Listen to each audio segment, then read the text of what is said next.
Le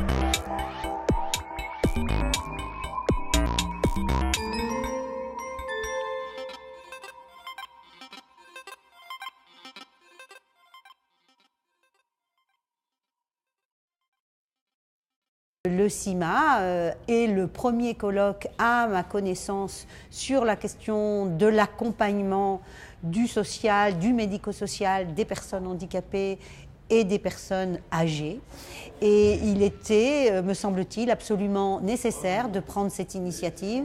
Je suis personnellement ravie d'avoir été présente à ces 2 jours. J'ai beaucoup appris en termes d'analyse philosophique, sociologique, juridique, économique et surtout en termes de récits de vie.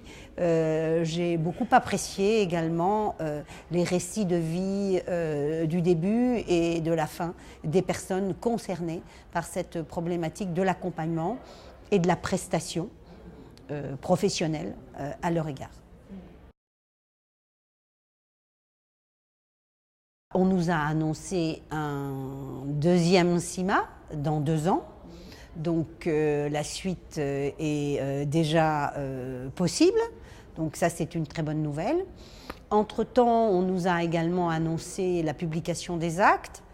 Je suppose que les acteurs de l'ARS et de la Mutualité Française Limousine vont prendre également le parti de publier ces axes, ces bonnes pratiques, de peut-être publier également, ce qui est très très important, c'est les contacts de toutes les personnes qui ont contribué, mais pas seulement ceux qui sont intervenus, mais peut-être aussi ceux qui étaient dans la salle, parce que je pense que souvent, comme dans tous ces colloques, les personnes qui participent, qui sont dans la salle, sont tout autant sachantes et il est très très important que nous constituions un réseau. C'est d'ailleurs ce que j'ai proposé en fin de mon intervention, c'est de constituer vraiment un réseau et de faire en sorte que le réseau européen que je représente aujourd'hui puisse également s'enrichir de tous les résultats de ce colloque.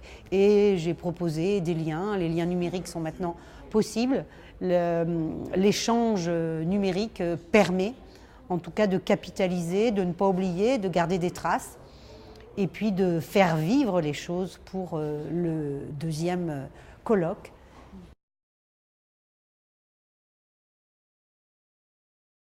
Un plus grand dialogue encore dans le cadre de ces colloques entre les personnes concernées et les professionnels pourrait pour nous qui sommes professionnels encore plus nous apporter dans le cadre d'un colloque.